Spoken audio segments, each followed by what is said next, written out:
அனுராதபுரம் தலாவ வீதியில் இடம்பெற்ற பஸ் விபத்தில் இன்று பிற்பகல் இந்த சம்பவம் இடம்பெற்றுள்ளது. மேலும் 40க்கும் அதிகமானோர் படுகாயமடைந்து வைத்தியசாலையில் சிகிச்சைக்காக சேர்க்கப்பட்டுள்ளனர். தமுத்தேகம ஜெயகங்கா பகுதியில் இடம்பெற்ற இந்த விபத்தில் உயர்தர பரீட்சைக்கு தோற்றிய மாணவர்களும் இருப்பதாக தெரிவிக்கப்படுகிறது. காயமடைந்தவர்கள் உடனடியாக வைத்தியசாலைக்கு அனுமதிக்கப்பட்டனர்.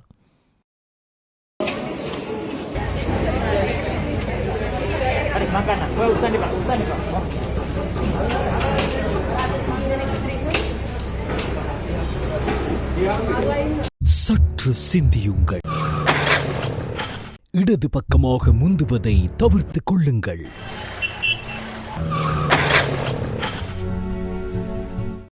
எப்போதும் பாதுகாப்பான தரமான தலைக்கவசத்தை அணியுங்கள். தலைக்கவசம் பாதுகாப்பாக இருக்க பொத்தானை அழுத்துங்கள். இது விபத்தை தடுப்பதற்கான நேரம். 2025 ஆண்டுக்கான கல்வி பொதுத்தராதர உயர்தர பரீட்சை இன்று ஆரம்பமாகியது. இந்த பரீட்சை டிசம்பர் மாதம் 5ஆம் தேதி வரை நாடு முழுவதிலும் உள்ள 2362 பரீட்சை நிலையங்களில் நடைபெறவுள்ளது.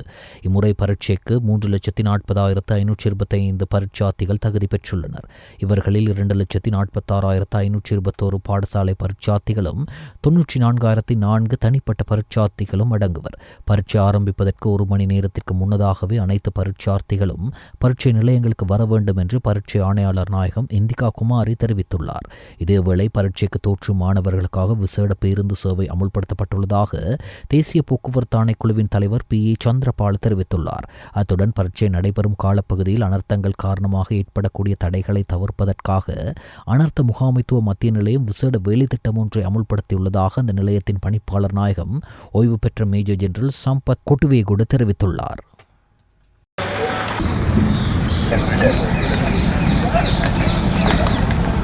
परिमें सुधारणा आवा विभाग परिपति पले वाला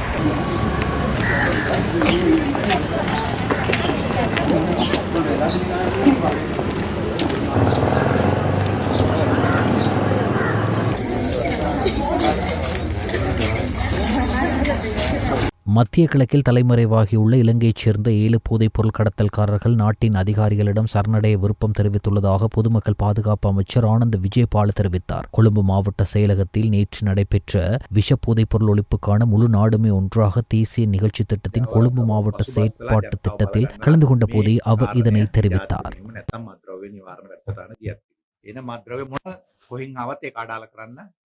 2026 ஆண்டுக்கான வரவு செலவு திட்டம் முன்வைக்கப்பட்டுள்ளது. ஜனாதிபதி அனுரகுமார் திசாநாயக்க முன்வைத்த இந்த 2வது வரவு செலவு திட்டத்தில் வளமான நாடு, அழகான வாழ்க்கைக்கான வாக்குறுதிகள் மற்றும் கொள்கைகள் அறிக்கையில் குறிப்பிடப்பட்ட விடயங்கள் இன்று செயற்படுத்தப்படுகின்றதா என்பதை மக்கள் கவனமாக ஆராய்ந்து பார்க்க வேண்டும்.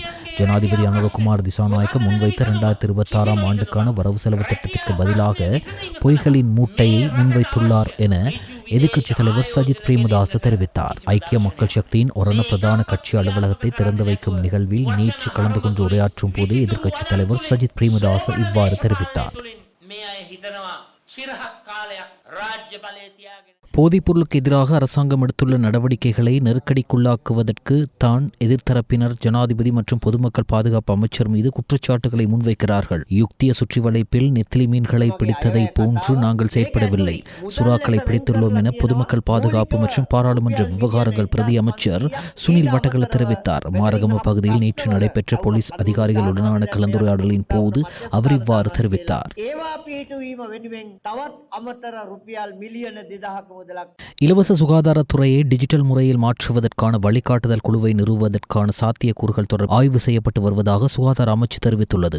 நாட்டின் இலவச சுகாதாரத்துறையை டிஜிட்டல் முறையில் மாற்றுவதற்கான வழிகாட்டுதல்கள் குழுவை நிறுவுவது தொடர்பாக சுகாதார மற்றும் ஊடக அமைச்சின் பிரதான கேட்போர் கூடத்தில் சமீபத்தில் விசேட கலந்துரையாடல் ஒன்று இடம்பெற்றதாக சுகாதார அமைச்சு தெரிவித்துள்ளது.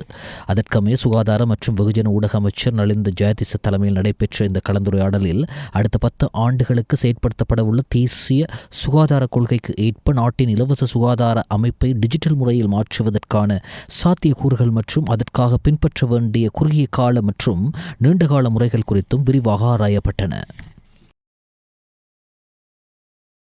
வத்தலையில் கைத்துப்பாக்கி மற்றும் தூட்டாக்களுடன் 2 பேர் கைது செய்யப்பட்டுள்ளனர். வத்தல அல்விஸ்டவுன் சந்தி பகுதியில் போலீசாரின் கட்டளையை மீறி பயணித்த காரை துரத்தி பிடித்து முன்னெடுத்த சோதனையின் போது துப்பாக்கி மற்றும் தூட்டாக்கள் கைப்பற்றப்பட்டதாக போலீசார் தெரிவித்தனர்.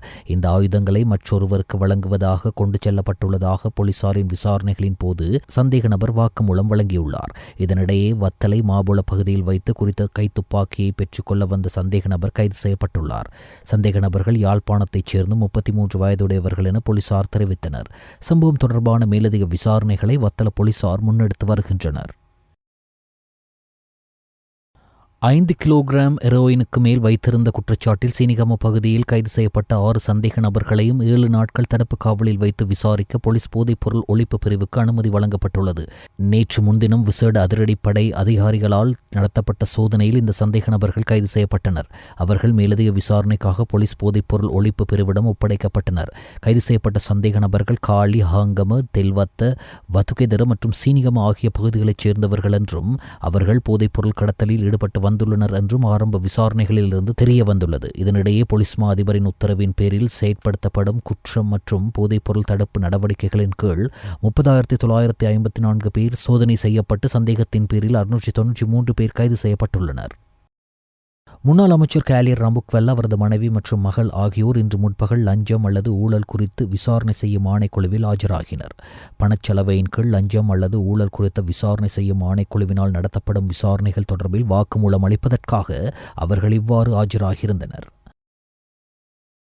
இந்த வரவு செலவு திட்டத்தில் விசேடமாக தோட்ட தொழிலாளர்களின் சம்பளம் தொடர்பாகவும் அதேபோல் அவர்களது உட்கட்டமைப்பு வசதிகள், வீட்டு வசதிகள், காணி வசதிகள் தொடர்பாகவும் நான் நினைக்கின்றேன். நேற்று ஜனாதிபதி அவர்கள் கூறிய அறிக்கையில் மீண்டும் ஒரு முறை வாசித்து பார்த்தால் அந்த அனைத்து விடயங்களையும் புரிந்து கொள்ள முடியும். மலையக மக்கள் இல்லை என்றால் தோட்ட தொழிலாளர்களை எடுத்துக்கொள்ள போனால் 1992 ஆண்டு முதல் 2021 ஆண்டு வரையிலும் தோட்ட தொழிலாளர்களின் சம்பளம் உயர்த்தப்படுவது 2 வருடத்திற்கு ஒரு முறை. ஒரு வருடத்திற்கு ஒரு முறை கூட்டு ஒப்பந்தம் மூலமாகவே இந்த சம்பள உயர்வு நடைபெற்றது. இந்த சம்பள உயர்வை பெற்றுக்கொள்வதற்காக 2025 ஆண்டுக்கு முதலில் நடைபெற்ற ஒவ்வொரு வரவு செலவு திட்டங்களிலும் தோட்ட தொழிலாளர்களின் தலைவர்கள் என்ற ரீதியில், தொழிற்சங்க தலைவர்கள் என்ற ரீதியில் மலையக மக்களின் தோட்ட தொழிலாளர்களின் சம்பளத்தை மாத்திரமல்ல அவர்களது சகல உரிமைகளுக்காகவும் வீதிகளில் நின்று போராடியவரால் நான். இது எல்லோருக்கும் நன்றாகவே தெரியும். ஆனால் இப்படி போராட்டத்தின் மூலம் சம்பள உயர்வையும் அவர்களது உரிமைகளையும் பெற்றுக் கொடுக்கும் வேளையில் இந்த அரசாங்கம், எங்களுடைய அரசாங்கத்தில், தேசிய மக்கள் சக்தி அரசாங்கத்தில் சகலரையும் பிரதிநிதித்துவம் படுத்துவது போல் வரலாற்றில் முதன்முறையாக அரசாங்கத்தினால் வரவு செலவு திட்டத்தில் சம்பளத்தை அதிகரித்தது. இது வரலாற்றுத்துவம் மிக்க ஒரு செயல் திட்டமாகும். முன்னாள் அமைச்சரான அரேன் பெர்னாண்டோ இன்று ஐக்கிய தேசிய கட்சியின் பிரதி செயலாளராக பதவிகளை பொறுப்பேற்றுக் கொண்டார். இந்த நிகழ்வில் ஐக்கிய தேசிய கட்சியின் பொதுச் செயலாளர் தலதா அத்துக்குரல்ல மற்றும் தவிசாளர் வஜ்ர அபேவர்தன ஆகியோர் கலந்து கொண்டனர். இதில் கருத்து தெரிவித்த அரேன் பெர்னாண்டோ ஐக்கிய தேசிய கட்சி கொள்கையுடன் செயற்படும் ஒரு கட்சி என்றும் மீண்டும் எழுச்சி பெறும் என்றும் தெரிவித்தார். ආධිපක්ෂ හැම මොහොතකදීම මේ රටේ ප්‍රශ්නයක් අර්බුදයක් ආපු වෙලාවේ පක්ෂ පාට බලන්නේ නැතුව සියලු දෙනා එකතු කරගෙන ඒ රටේ උන්නතිය සඳහා කටයුතු කරපු ශ්‍රේෂ්ඨ පක්ෂයක්. ඒ නිසා මම හිතනවා මහලේකම්තුමාත් සභාපතිතුමාත් අපේ උපනායකතුමාත් මේ සියලු දෙනා රනිල් වික්‍රමසිංහ මහත්තයා ඊයේ කෝල් කරලා කිව්වා මෙහෙම එනවා කියලා. ඒතරක් මම එන්න කිව්වේ නැහැ. මොකද එතුමා මේ රටට කරන්න ඕනේ සේවය කරලා ඉවරයි. දැන් අපේ කොටස තමයි අපි කරන්න තියෙන්නේ. අපි ආණ්ඩුව වලට චෝදනා කරනවා එනකොට ආණ්ඩුවට දේශපාලන දිශානීතියක් නැහැ. ඒගොල්ලන් දක්ෂිනාංශක වෙලා. දැන් ඒතරගොල්ලෝ සමාජවාදී නැහැ. ඒතර වමේ පක්ෂත් නැහැ. එක්සත් ජාතික පක්ෂ හැමදාම ප්‍රතිපත්තියක් තිබ්බ දේශපාලන ප්‍රතිපත්තියක. ඒ දේශපාලන ප්‍රතිපත්තියට එකතු වෙන්න ඕන. තරුණ මුහුණුවරක්, අලුත් මුහුණුවරක් මුළු ලංකාව වටේ මාස 6ක් යන ඉස්සෙල්ලා විශාල දැවැන්ත එක්සත් ජාතික බලවේගයක් අපි නිර්මාණය කරන්න කටයුතු කරනවා කියන පොරොන්දුව අද දවසේදී මේ නොවැම්බර් 10 වෙනිදා ලබා දෙනවා. இந்த வரவு செலவு திட்டத்தில் நாட்டின் அனைத்து துறைகளும் உள்ளடக்கப்பட்டிருப்பதாகவும் அரசாங்கம் குறுகிய கால நிகழ்ச்சி நிரல்களின் அடிப்படையிலோ அல்லது தனிப்பட்ட தேவைகளுக்காகவோ செயற்படுவதில்லை எனவும் பிரதமர் கலாநிதி அருணி அமரசூரிய தெரிவித்தார். 2026 ஆண்டுக்கான சமர்ப்பிக்கப்பட்ட ஒதுக்கீட்டு சட்டமூலம் குறித்து கருத்து தெரிவிக்கையில் பிரதமர் நேற்று முன்தினம் பாராளுமன்றத்தில் இதனை குறிப்பிட்டார். ஜனாதிபதி அனுரகுமார திசாநாயக்கவால் வரவு செலவு திட்டத்தில் அறிவிக்கப்பட்ட பெருந்தோட்ட தொழிலாளர்களுக்கான சம்பள அதிகரிப்பு ஜனவரி முதல் வழங்கப்படும். கம்பெனிகள் கடந்த அரசாங்கங்களுக்கு விளையாட்டுக்களை காண்பித்திருக்கலாம், ஆனால் எம்மிடம் அந்த விளையாட்டுக்கள் செல்லாது. எனவே நாம் கூறியதை நிச்சயம் செயற்படுத்துவோம் என பெருந்தோட்ட மற்றும் சமூக உட்கட்டமைப்பு வசதிகள் பிரதி அமைச்சர் சுந்தரலிங்கம் பிரதீப் தெரிவித்தார். கொழும்பில் உள்ள பெருந்தோட்ட மற்றும் சமூக உட்கட்டமைப்பு வசதிகள் அமைச்சின் கேட்போர் கூடத்தில் நேற்று முன்தினம் சனிக்கிழமை இடம்பெற்ற ஊடகவியலாளர் மாநாட்டில் கலந்து கொண்டு கருத்து தெரிவிக்கும் போது அவர் இவ்வாறு தெரிவித்தார். අපි වතු ජනතාව එම පාලකයට ඡන්ද දුන්නා. ඒ වගේම එම දාම වතු වල ඉන්න මලේගම් ජනතාවගේ ඡන්ද අරන් මේ පාලකයෝ එකතු වෙලා පට්ටම් ගත්තා. සමහරව අනුරකුමාර දිසානායක ජනාධිපතිතුමාට අභියෝග කරා පුළුවන් නම් රුපියල් 10 වෙඩි කරලා පෙන්නන්න කියලා. දෙන් මොනවද වෙලා තියෙන්නේ? පළවෙනි වතාවට අපේ රජේ ජාතික ජනබලවේගයේ රජේ 5000ක් වෙඩි කරලා තියෙනවා.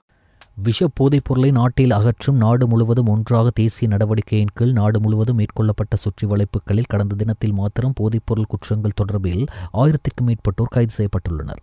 நேற்று 1000 சுற்றி வளைப்புகள் மேற்கொள்ளப்பட்டுள்ளதாகவும் இதில் 1284 சந்தேக நபர்கள் கைது செய்யப்பட்டதாகவும் போலீசார் தெரிவித்தனர்.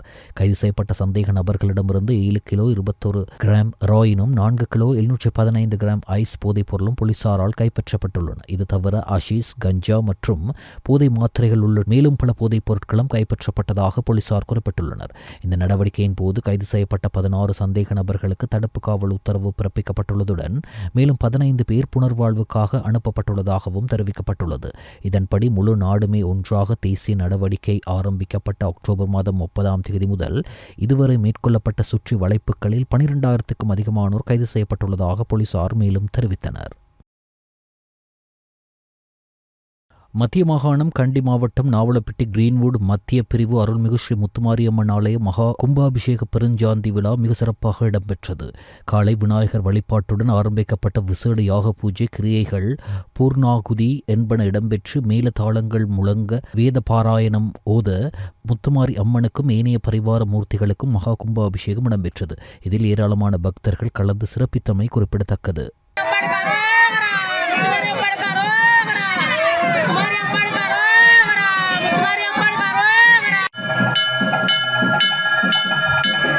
சற்று சிந்தியுங்கள். வாகனங்கள் வருவதை கண்டால் மஞ்சள் மற்றும் வெள்ளை கோடுகளை கடப்பதை தவிருங்கள். போக்குவரத்து விதிமுறைகளை அவசியம் பின்பற்றுங்கள். நிறுத்தி வைக்கப்பட்டிருக்கும் வாகனத்தின் முன்பக்கமாக பாதையை கடந்து செல்வதை தவிருங்கள். அதிக விபத்துகளுக்கு இதுவே காரணம். இது விபத்தை தடுப்பதற்கான நேரம். நானோய போலீஸ் பிரிவுக்குட்பட்ட நுவரெலியா அட்டன் பிரதான வீதியில் பங்களாவத்த பகுதியில் நேற்று முன்தினம் பிற்பகல் இடம்பெற்ற முச்சக்கர வண்டி விபத்தில் 3 காயமடைந்துள்ளனர். இவ்விபத்தில் முச்சக்கர வண்டியில் பயணித்த 3 மிகவும் பலத்த காயங்களுக்குட்பட்ட நிலையில் நுவரெலியா மாவட்ட பொது வைத்தியசாலையில் அனுமதிக்கப்பட்டுள்ளனர். விபத்து சம்பவம் தொடர்பில் மேலும் தெரிவிக்கையில் தலவாக்கல பகுதியிலிருந்து உடப்புசொல்லாவு நோக்கி பயணம் மேற்கொண்ட முச்சக்கர வண்டி வேக கட்டுப்பாட்டை இழந்தமையினால் இந்த விபத்து இடம்பெற்றுள்ளதாக தெரிவிக்கப்படுகிறது. இந்நிலையில் குறித்த விபத்தில் முச்சக்கர வண்டி அதிக சேதம் ஏற்பட்டுள்ளது. சம்பவம் தொடர்பில் நானோய போலீசார் மேலதிக விசாரணைகளை மேற்கொண்டு வருகின்றமை குறிப்பிடத்தக்கது.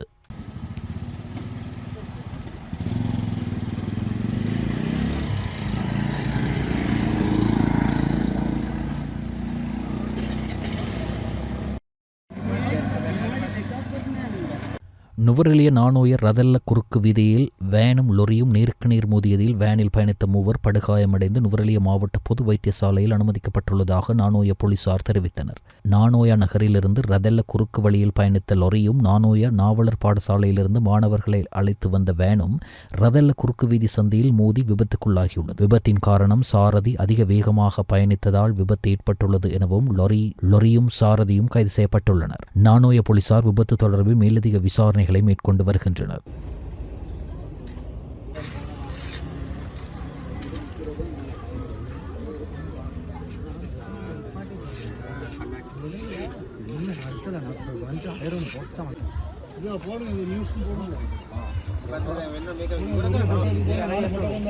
சற்று சிந்தியுங்கள். பேருந்தில் பயணிக்கும் போது படிகளில் பயணிப்பதை தவிர்த்து கொள்ளுங்கள். கை, கால், தலை போன்றவற்றை வாகனத்திற்கு வெளியில் பாதுகாப்பின்றி வைத்துக் கொள்வதை தவிர்த்து கொள்ளுங்கள்.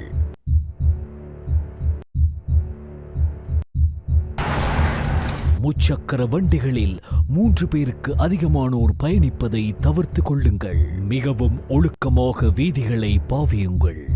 இது விபத்தை தடுப்பதற்கான நேரம். இலங்கை மத்திய வங்கியின் உத்தியோகபூர்வ கையிருப்பு சொத்துக்களில் பெறுமதி கடந்த 2025 அக்டோபர் மாத இறுதியில் 6216 மில்லியன் அமெரிக்க டாலர்களாக பதிவாகியுள்ளது. இது 2025 செப்டம்பர் மாத இறுதியில் பதிவான உத்தியோகபூர்வ கையிருப்பு சொத்துக்களின் பெறுமதியான 6244 மில்லியன் டாலர்களுடன் ஒப்பிடும்போது 0.4% சரிந்துள்ளது.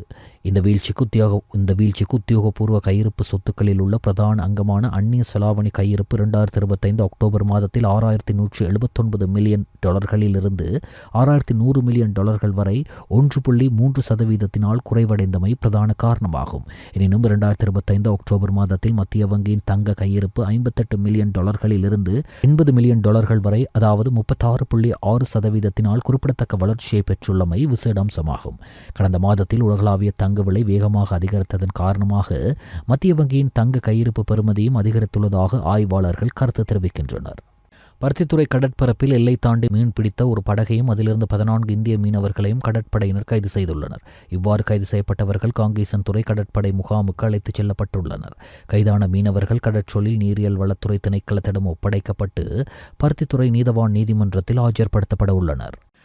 வெளிநாடுகளிலிருந்து இறக்குமதி செய்யும் உருளைக்கிழங்கு வகைகளை முழுமையாக கட்டுப்படுத்துமாறு வலியுறுத்தியும் விலைவீழ்ச்சியை வலியுறுத்தி தேங்காய் உடைத்து நுவரெலியாவில் இன்று அரசுக்கு எதிராக நுவரெலியா விசேட பொருளாதார நிலையத்தினை மூடி போராட்டத்தை முன்னெடுத்தனர்.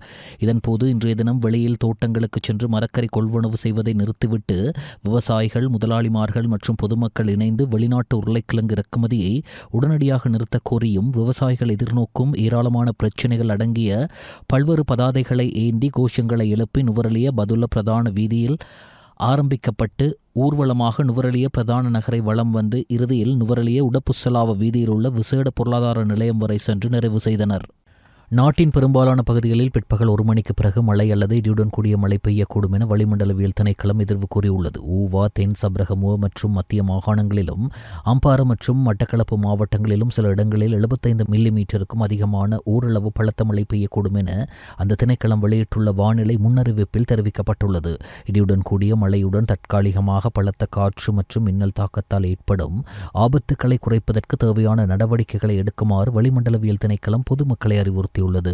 பிபிசி தலைமை இயக்குனர் டிம் டேவி மற்றும் செய்திப்பிரிவின் தலைமை செயல் அதிகாரி டெபோரோ டர்ன்ஸ் ஆகியோர் தங்களது பதவிகளை ராஜினாமா செய்துள்ளனர். அமெரிக்க அதிபர் டொனால்ட் ட்ரம்ப் தொடர்பான ஆவணப்படத்தில் அவரது உரையை எடிட் செய்து தவறாக சித்தரித்ததாக எழுந்த சர்ச்சையே இந்த அதிரடி முடிவுக்கு காரணமாகும். கடந்த 2021ஆம் ஆண்டு ஜனவரி 6 அன்று ட்ரம்ப் நிகழ்த்திய உரையை எடிட் செய்ததாக கூறப்படுகின்றது. தாய்லாந்து மலேசிய எல்லைக்கு அருகிலுள்ள கடற்பகுதியில் படகு மூழ்கி விபத்துக்குள்ளானதில் 100கணக்கானோர் மாயமாகியுள்ளதாக தெரிவிக்கப்படுகின்றது. குறித்த படகில் பயணித்த 10 பேர் உயிர் பிழைத்துள்ள நிலையில் அவர்கள் பாதுகாப்பாக மீட்கப்பட்டுள்ளதாக மலேசிய கடல்சார் ஆணைக்குழு தெரிவித்துள்ளது. மியன்மாரின் புதிடாங்கியில் இருந்து சுமார் 300 பேருடன் புறப்பட்ட படகே இவ்வாறு விபத்துக்குள்ளானதாக தெரிவிக்கப்பட்டுள்ளது. உயிர் பிழைத்தவர்களில் 3 மியன்மார் ஆண்கள் மற்றும் 2 ரோஹிங்கியா ஆண்கள் மற்றும் பங்களாதேஷைச் சேர்ந்த ஆண் ஒருவர் மீட்கப்பட்டதாகவும் தெரிவிக்கப்பட்டுள்ளது. மாயமானவர்களை தேடும் நடவடிக்கை முன்னெடுக்கப்பட்டு வருவதாக அறிவிக்கப்பட்டுள்ளது. பிலிப்பைன்ஸ் நாட்டை சக்தி வாய்ந்த ஃபங்க்வோங் சூப்பர் புயல் தாக்கி வருகின்றது. ஞாயிற்றுக்கிழமை கரையை கடக்கும் என எதிர்பார்க்கப்பட்ட நிலையில் தற்போது கிழக்கு கடற்கரை பகுதியை தாக்கி வருகின்றது. புயலின் தீவிரத்தன்மை காரணமாக நாட்டின் பெரும்பாலான பகுதியில் மின்தடை ஏற்பட்டுள்ளது. 2026ஆம் ஆண்டு இந்தியா மற்றும் இலங்கை ஆகிய நாடுகள் இணைந்து நடத்தும் ICC ஆடவர் T20 உலகக்கிண்ண கிரிக்கெட் தொடரின் அரையிறுதிப் போட்டிகளை நடத்த இந்தியாவின் அகமதாபாத் மற்றும் கொல்கத்தா ஆகிய நகரங்கள் முன்னுரிமை பட்டியலில் உள்ளதாக தகவல்கள் வெளியாகியுள்ளது.